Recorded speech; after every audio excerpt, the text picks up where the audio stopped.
pick because there are ways to deal with a Baron, but at the same time, showing that you have the confidence to grab that pick right off the bat, knowing that you are basically going to be looking to scale up into the late game. They ban away the Rona. Interesting enough, no Arden has been banned or picked here thus far in this draft. They'll probably try to get it with the Baron so that they can protect the Baron even better. The other one is Lorelei. I'm surprised Impunity banned Lorelei because now ROX Armada can go for the Arden and not have to worry too much, especially since Churnwalker has already been picked up. So Impunity making that decision, and as we can see, ROX Armada do go for that pick. Yeah, that Arden, definitely something that will be able to protect that Baron during the team fights. I'm curious to see how the Churnwalker will play into that mix, how he'll be able to affect that. Yeah, it's definitely going to be very much an interesting matchup there. But with the Arden coming through, like you said, able to have a little bit of extra protection for the Baron, able to help keep him alive a little bit longer. But Churnwalker, the Churnwalker Baron, interaction will be very interesting. Because obviously jump jets can get him out of range. But if you can prevent the jump jets from going off, there is a brief moment before you actually start the jump where you can pull the Baron back and cancel out his jump. Give me that Aegis weapon power. Yeah, and he's weapon power. And that was actually a nerf actually on the Baron. Look at that Koshka. That is an aggressive composition. We actually saw Cloud9 ban Koshka against Pain. So Koshka is in play as long as you win the early game. This is a very scary composition because Churnwalker is a very strong captain early game. Paired with a Koshka, that's pretty scary to face. I was going to say the dangerous thing for that Baron against the Churnwalker is that there is a clear disadvantage, which is the early game. If Impunity capitalize the same way they did in the first game and push objectives, get enough of a gold lead, they can easily close out, especially with the Koshka. I just got to say, with Churnwalker Koshka, is Playoff Beard up there drafting for them? Because those are two of his favorite picks. If they pick up a Lance here, then I think that may be the case, but I highly doubt that would come through. However, this is a crazy draft for Impunity. The Kestrel once again. We saw this in game one. It did absolute wonders. Impunity. It's not a meta draft. It has to be said. The Koshka, not 100% meta. Oh, I guess we'll discover that over the course of the weekend. But Impunity, an interesting draft. It could be enough, though. The crowd right now are absolutely adoring the draft for Impunity. I mean, every event, there's always one or two picks that we don't expect that start to come out all the time. Maybe it's the Kestrel this year, maybe it's the Koshka. Who knows what it's going to be, but Impunity definitely seem to be ahead of the curve right now. Yeah, right now, Baptiste or Petal makes sense, but I like the Baptiste pick here because he can protect the Baron. As long as they protect the Baron with the Arden Gauntlet, with the Ordain, and focus down and lock the Kestrel down, I think ROX Armada has a fighting chance, but they got to make it to the late game. Impunity draft is so strong in the early game right now. I actually agree with you. I think if the Baptiste makes sense in terms of protecting the Baron, especially going to the late game. If he picks up an Echo or a Clockwork, having multiple fearsome shades to push away the Impunity that's trying to dive. However, Impunity are going all in on that early game and mid game, trying to siege turrets, trying to play aggressive in the jungle. If they snowball, ROX Armada will just be shut down so hard. Absolutely, and I feel like this is a perfect example of why it's dangerous to first pick a Baron, because you've locked in a late game hyper carry. The opponent immediately just goes for, okay, you want to play the late game? We're not going to let you get to the late game. However, that's a double-edged sword. If Impunity can't win in the early game, they're going to really struggle later on. The other concern will be Koshka and Kestrel, they're going to be fairly squishy. So if Baron gets that double shot off on them when they try and jump in, if they don't lock him down immediately, they're going to get imploded upon. So it's going to be very risky, but high rewards if they can do it. All right, guys, one-word answers. Who is going to take this one? I'm rooting for Impunity, man. Go Singapore, guys. All right, Tasty Bacon. I don't know if they're going to be able to win it early enough. Still ROX. I'll go with Impunity, but it's very difficult. They have to close out the game early on. Okay, we'll see if they're going to be able to close this one out. It's about time we get into game number 2. Pass it over to our casters and find out if Singapore is going to the quarterfinals. That's right, we have a spicy matchup right now. Impunity take game 1. ROX are going to bring in Ingenious here. We've got some crazy drafts. Dowsey, how does this play out? Look, this is just insane. To think that at the previous World Champions in North America 2016, the one thing that Infamous Legion, now Impunity, the roster has moved to that organization, said that he struggled with was Koshka. We let Koshka through too often. Our opponents dominated with us. They snowed upon us, and we just couldn't deal with it. Here, against the current world champions, 1-0 up, they've just ripped out a Koshka and said, we've learned our mistake. They become the masters of the Koshka. We got the Churnwalker on the fold as well. I mean, you look at the other side. Baron comes out as first pick, and you felt pretty strongly about that, like right out the gates. I mean, the thing about a first pick Baron is I feel like that's a play in the draft to try and bait your opponent into picking things that potentially you can then abuse. So we're playing on 2.10. CP Baron is fairly strong on 2.10. Is he competitive strong? Can he be played around? I think the answer to those questions are yes and yes. However, it's going to be a weapon power Baron. Like they've drafted into a comp unless they play double CP, which would just be. I don't think that's strong. I don't want to lose my voice today, right? So hopefully not. But it makes sense. Like the Baron does have a great way to escape the lockdown. Yeah, it's true. And so Koshka is very good at snowballing the early game against a Baron, but hit that level 8, overdrive that jump jets, then you have a free reflex block against the Yummy Catnip Frenzy, and then it all becomes about the engage potential, the movement speed that you have, the crazy burst your auto attacks provide. I'm going to be surprised if Ingenious isn't able to weather the storm. Because this is the thing we talked about ROX Armada, is that they have this consistency in Ingenious. They can bring him in times of dire need or in those moments that they need a rock to lean upon. And so this is that moment. You've just lost game 1 of your 2017 debut against Impunity on their home soil. They have so much momentum riding into this. They have a home crowd cheering for their every move. This little bit of a technical delay though, that can affect your mentality. That gives ROX Armada enough time to really just, sit there and go, well, we've got Ingenious. Game 2 is a completely different day. And for Impunity to go, they've got Ingenious, and we think they're stronger with Ingenious. Those are the mind games these guys are playing right now. And so you have to consider that heading into this second game, this longish pause between it. How does that affect the players? Absolutely. I mean, we have two different mindsets.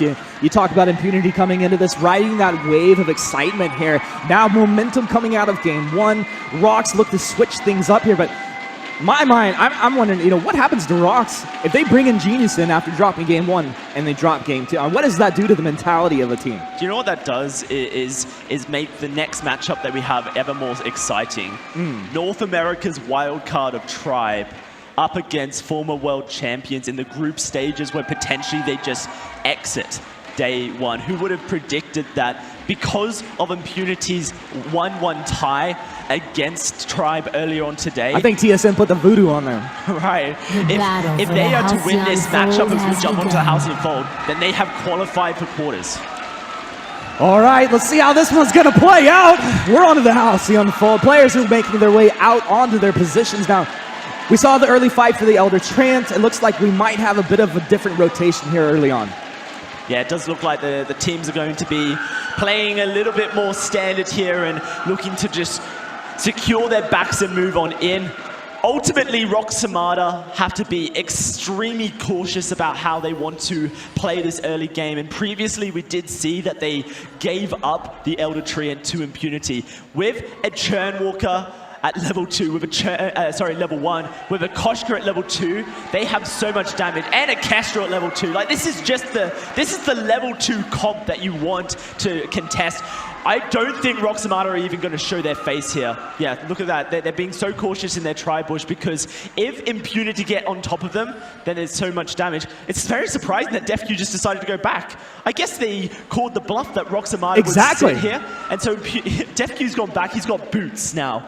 A boots on a Koshka at level 2. ROX Armada, you should be running. I love this play right now. Now, Impunity, they have serious advantage. ROX have got to be wondering exactly what's happening. DefQ, he's going to hang back in his tri-brush right now. ROX, a little bit of poking at the other Trant. That root's going to come out. Nobody rooted just yet. You see the hook and chain coming out from Quadrivar. They're going to move in. They're able to get the Elder Trant. Now ROX, are they going to pay for it? Mango taking a lot of damage. The healing flask comes out. Trying to kite backwards here. Hook and chain onto 2, Def Q. Not gonna quite jump just yet, but now they have an advantage, and they'll look to move into the back camps. ROX do not want to let this happen. Bounty Fun to get back, pulling them around the edge. Quantify is gonna look to stand his ground. Queasy throwing these glare shots over the wall. Quantify dropping low. Does he have his healing flask right here, right now? Yes, he is, and he's baiting, doing a great job.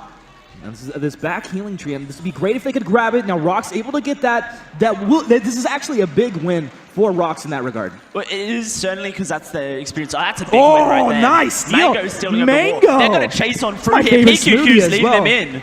Now Ordain's down. Quaterboss stands his ground. PQ jumps in and first blood to ROX. ROX have turned it up, taking 2 in the first 2 minutes of this game. Impunity got inside their own heads there. They had this brilliant idea of baiting ROX Armada into an unfavorable fight, but they took it too far. They waited too long. They stalled out, and Ingenious is here on this Baron, and he has himself a kill. This is not the start Impunity need. ROX Armada, with this start, could literally snowball the game from this point onwards and take the second. They definitely could. Now, Dowsey, I'm seeing a lot of minion candies coming out of all of these players here, and Genius even has his own. It's on both sides of the map here. Talk to me about these minion candies. Minion candy is going to be such an influential thing here on the 2.10 Worlds update. It just provides so much ability to push turrets. Minions got buffed. The damage that they do to turrets now is far more, and so with the minion candy added to it, you cannot leave lanes alone. You have to deal with them, and it allows ROX to rotate like they're doing, and DefQ's called out. DefQ, you're in a bad place right now. PQQ over the wall. DefQ dropping low, and that's the third kill to ROX. They're going to move in. Ordained onto Quaterby. Does he have his healing flash? No, he does not. He's taking a whole bunch of damage. A double kill for Ingenious, making this weapon Baron look like an early game hero. Yeah, Ingenious is fed out of his mind right now. 4-0 to ROX Armada. This is far more typical of the world champions here, and they have stepped up their game when they needed to the most. Impunity, with Quaterby, their mad scientist captain, their leader, it's very, very easy for them to just think and get a little bit too far ahead of execution. Their ideas are solid. When they come into this, their theory crafting is there and you can see it, but you need to execute on that theory crafting, and sometimes you leave it too late, and the window of opportunity, of perfect opportunity, is so small that you miss it, and so many good teams don't go for perfect opportunity, they just go for opportunity. I think Impunity perhaps a bit off more than they can chew, perhaps riding the wave too hard, and when the wave gets big, it's so easy to crash. Well, right now, Impunity, they've grouped up as 3, not going to make any mistakes, overextending at this point, I would imagine. Ingenious feeling great. Now, he's a little bit behind as far as his last hits, but of course, sitting at 3-0-1 right now, he's still a happy camper. As far as the next few minutes of this game, and do Impunity just have to sit back, maybe get another item? No, they need to keep putting on the pressure here. That's the issue. When you draft a Koshka like this, you cannot let the foot. You have to keep pushing down on this. You have to keep trying to put the pressure down on this Baron. DefQ has hit a point where he's so close to finishing that Aftershock. Such an important power spike for this Koshka. But like you mentioned, Ingenious last hits haven't been ideal. There's a 20 CS lead in the lane. That's a huge lead. But due to the fact that Ingenious has 3 of the 4 kills, it has kind of made it even in the lane. If the fact that Ingenious could have farmed perfectly here, ROX Armada would be in such a threatening position, but realistically, it's only a 500 gold lead. Admittedly, it's a 500 gold negative for Impunity, and that's just not something you can really afford with a Koshka, but this is their now opportunity. Level 6, Aftershock has been purchased. The only reflex block there is Mango's, and he is not the prime target. Not the prime target. I mean, we look at DefQ, though. There's no block there. Of course, the Batiste, one of the best at shutting down the Koshka. You get the Ordained out, and suddenly this Koshka is not as mobile as she normally is. It's definitely true, and something that was discovered very early into Batiste's cycle as a hero is that he is very good at shutting down the early aggression of a Koshka, and potentially the downfall of Koshka was just Batiste in general, providing a direct counter to that ability. Currently, ROX Armada are very happy to take things slow. And you may be surprised when they have a 4-0 kill lead that they're not actually looking for any early aggression. But for them right now, they do not need to go for it. Their comp scale is so great into the late game that Impunity are the ones having to make the moves. If you ever played Weapon Baron, let me just tell you what. This kind of start right here, it's exactly as you said it. You want to play it slow. I mean, he's going to just get stronger and stronger. I'm not sure exactly what level he was right before we had this pause happen, but as you said, you get towards that level 8, suddenly it's much harder to lock you down. Your damage is building up. What's going through the mind of Impunity right now? Looks like they are the ones who have initiated this technical pause here. So clearly, what's going through their minds is everything needs to be perfect. Everything needs to be perfect so that we can take back control over this game. Weapon Power Kestrel does scale very well into the late game, but a Baptiste and a Baron can shut her down. Baptiste is so good against Kestrel for the one reason that an Ordained restricts her movement to a very small area. And so Weapon Power Kestrel, of course, can go into an active camo, but you know, we're playing with PQQ here. This guy is one of the best in the world at captains. He's going to be throwing those flares out to make sure that the Baron can double shot her and delete her from the map. And so it's such a scary thing, these, you know, post 10-minute team fights. It's not even late game because Baron's so far ahead. We're talking 8 to 10-minute team fights are very scary for Impunity right now. And so they recognize that these next couple minutes are essential. If they cannot grasp the lead over ROX Armada, then this game is potentially lost. I mean, I think it's actually really interesting when you look at the Kestrel versus the Baron, right? Like, there's insane damage output on both of these heroes. They're both actually very squishy as well, right? So if you can get on top of this hero and apply your full damage burst, you're most likely going to kill them. But like you said, PQQ, you drop some flares. If Ordained comes out, suddenly there's nowhere for Kestrel to go. And that's really what how Baron's going to kind of shine through, I think, in these fights. Yeah, certainly. And it'll be very interesting to see what Mango's prioritization is on this Baptiste. He's got a Baron who's going to be able to be providing enough damage as a hyper carry laner that he may even go in towards the Echo. It's not something you see too often in competitive Vainglory that a jungle Baptiste buys Echo, but when you have so much damage coming from the lane and the ability to shut down a comp so well with a double fearsome shade, it has to be on the mind of these players right now that it's a potential way to even further the hand that is held out towards Impunity and keeping them at bay. Yeah, there's a lot of different ways you could approach this right now. I think it's actually very interesting, you know, to think of it that way. Maybe the Echo coming into play, letting Baron just out-damage their opponents. But at the same time, the Baptiste has so much damage output that you really have to kind of choose, you know, pick your poison there. Like, what are you going to deal with? You have to deal with Baron. It's kind of the rule of Baron, is that you deal with Baron no matter what is on the enemy team. You just have to deal with him, and Kill Baron. That is definitely going to be the struggle of Impunity. You know, the Koshka has to be able to dive on in there and provide that threat. Once the Koshka has done that, then you can see Quisi come through with the Kestrel and try and land those auto attacks, glimmer shots. I wouldn't even be surprised if we see a slight more attack speed orientated Kestrel build here, because I feel like the auto attack weaving of the Kestrel is going to be so influential in taking down that Baron. Glimmer shots hurt. Glimmer shots hurt a ton with Weapon Power Kestrel, but ROX Armada are able to body block that with an Arden so well, so you really need to be threading those auto attacks. Yeah, it almost feels to me like if Quisi does not get on to Ingenious, oh, there it is. Start, now the jump jets, the Iron kind of oh my god! Quisi, my goodness! But the healing will keep him alive. Quaterboss standing the ground is going to go ahead and pull back here. ROX just standing their ground, though. There's massive burst potential coming out of ROX. Both fountains have now been used. Def Q, where are you at? Coming around the mustache bush now, but ROX are under their turret. Impunity want to fight. And they're going to jump in here. Quasi dropping low. Quaterbot trying to juggle the damage, but the Fearsome Shade disrupting this. Quaterbot dropping low. Can they find the Torment pulled back? PQQ dropping low. Mango as well. Nice block on the other. One shot, one kill. Impunity are on the board. What can they get out of this? They have in a 3-versus-2 situation. The jump jets, the double attack coming out. No! Def dropping low. He jumps right back in. He tries to trade. And Genius all of those down. He stands his ground.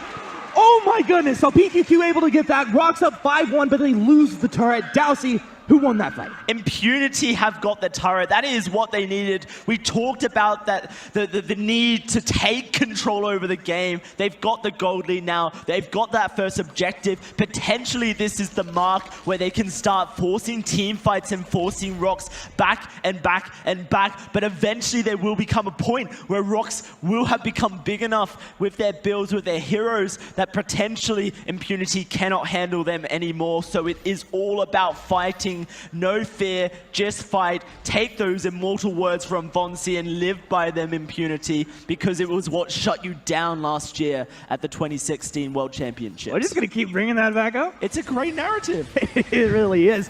Gauntlet comes down. It's going to be blocked off for Quadrivar. Queasy caught, though. Ion Cannon, a whole bunch of damage. Ordain, he stands his ground. That's Mango able to get a kill. They've turned it. Now Ingenious taking a lot of damage. DefQ, though, he has to fight around his cooldowns. Ingenious with the jump jets turns around. DefQ right back in. A nice stun coming in and a huge play. Quadrivar setting his teammates up. Now DefQ doing his best, but he's dropping low. He will fall. That's PQQ getting his second kill of the game. Now 2-0-5 on this Arden. Pretty stellar performance thus far. Yeah, so far, DefQ has been doing what he needs to be doing. He has been providing so much threat, and Queasy has recognized that reflex block is Bay against a Batiste. It's so important against Batiste that you do not get stuck in that Ordained. Forget the fearsome shade. The Ordained is what shuts down Kestrel so good. Just provides no room for her to maneuver, no room for her to be able to use her active camo to reposition is what her core strength is as a weapon-powered Kestrel. And Queasy picking that up is so impactful. We have to hope for Impunity that it's not too late. If they want to win this game, then they need to be taking these team fights, and Queasy has to be a part of that. ROX Armada are getting closer and closer to a point where things are hard for them. Ingenious has prioritized a reflex block. He's level 8, and he has the weapon power now to be able to go into stealth, I believe, once he finishes that Tyrant's Monocle. Potentially a bit of a lack of efficiency in his item purchases here. I believe the majority of North American and European Barons would have just preferred to pick up that Tyrant's Monocle and effectively get your reflex block for free against this Koshka. Right. But it shows the amount of respect he's showing right now to Impunity, and especially that Koshka pick.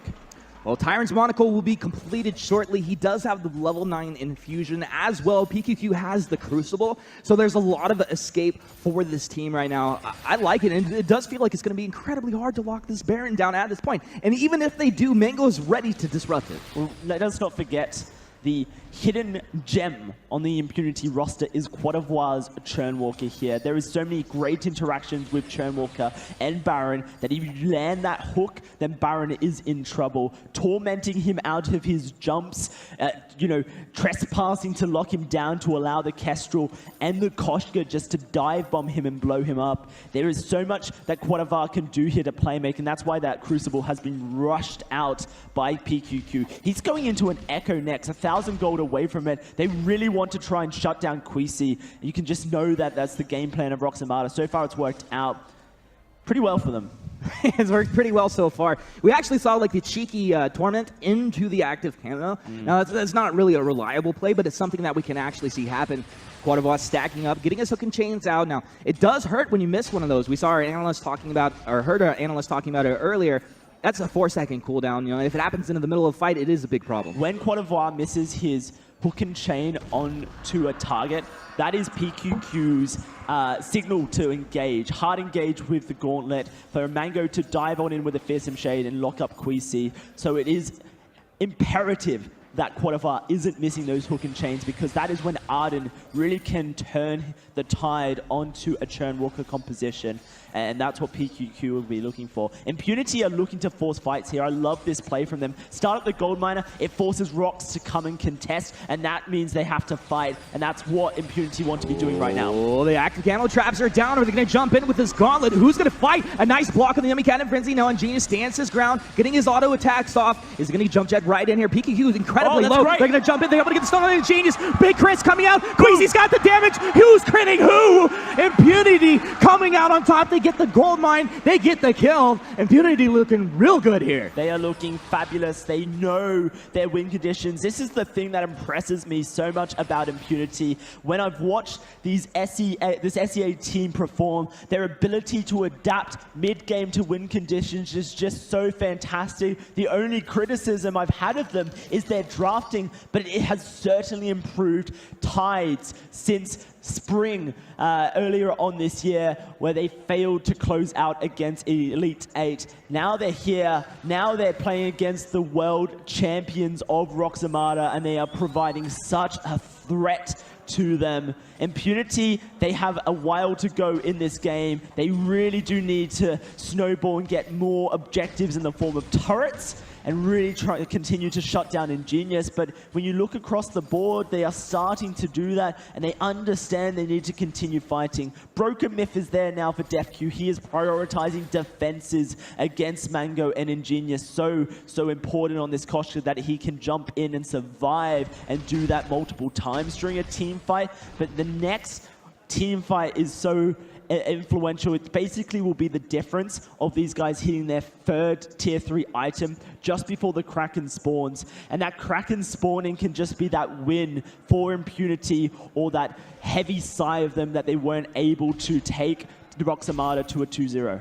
Yeah, I mean, looking back at that last engagement, I almost wanted to call out that it felt like ROX just shouldn't fight there. Of course, they make the call to go in, but right now, we've got that Echo out for PQQ. We've got that Echo ready for Mango. Now, they're actually trapped in here. Impunity, have they bitten off more than they can chew? They take the Crystal Sentry. ROX don't even defend it. The thing about a Gauntlet and a Churnwalker is, have I trapped you with me, or am I trapped in here with you? The hook and chain, if it So many hits, questions.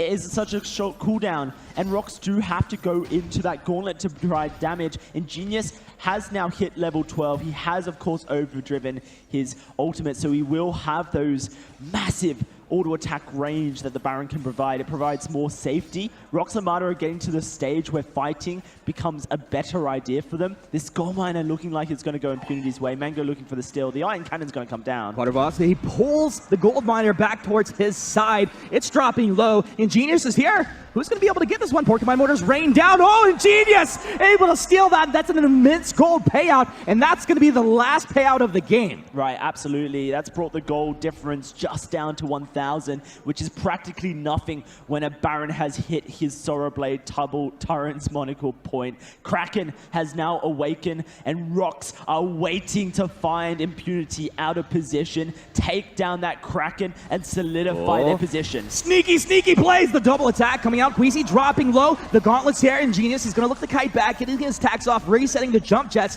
Queasy, he cannot trade this damage. He's too low right now. The Quaterboss stands his ground. He's the front line for his team. The one shot will connect onto Mango. Mango with the healing flask stands his ground, trading out the bad mojos. And he's doing such a great job right now, just being the front line for his team with that sustain. He does such a great job, just spamming the bad mojos, slowing his opponents, and with the Ordained, you really have to pick your battles moving within range. Yeah, ROX have recognized that Impunity have backported here, but their little excursion into the jungle to check that has meant that they're not going to get anything off the health bars that they deleted. No turret going down. They're not able to find themselves advantage. Instead, they reset, but look at this. A bold move from Impunity. They have so much ability to Mango's take down this home. Kraken. They don't know. They don't know. It's just going to be a Kraken going over to Impunity. PQQ! PQQ! No! Okay, he doesn't get it. Impunity unleash the Kraken 16 minutes into this game. A slight lead in net worth, but the momentum is there. Can they ride this on? That was poor rotation from ROX Armada. They took Impunity down. Queasy was low. DefQ could not fight anymore. At that point, you make a decision. We burst down our first turret, or we burst down the Kraken. They did neither. They backported, and now the Kraken is marching against them, and Impunity are showing that they want this far more than ROX Armada. ROX on the back foot, a bend don't break situation. DefQ moving in here, looking for an opening potentially. Ion Cannon will come down, just doing a little bit more of a defensive play with that one. Ingenious consistently jump jetting backwards. DefQ jumping in onto Mango, maybe going a little bit too far there, eating a lot of damage, but it's okay at this point. Quaterboss still holding his fountain. It looks like Impunity are going to go go ahead and give up on this one. Kraken takes down the choke point turret by itself. Impunity making wonderful plays at this point. Yeah, and they take the Crystal Sentry as well. 3 objectives gained, 4 if you count the Kraken. You over the wall! He stands up DefQ! Able to get one, now the Fearsome Shade. Looks like it's going to be just, he clips him right there. Now Impunity trying to run away, but this is the fight for ROX. Queasy's going to go down. What an amazing turn of events for ROX. They smelled this advantage, and they jump forward. Ingenious is going to get the double attack on the Quadrabot. Can they chase this down? It looks like they can. A bad mojo and Ordained. Quadrabot has to stand his ground. The Crystal Sentry wants to protect his Churnwalker, but get Fearsome Shaded into the wall.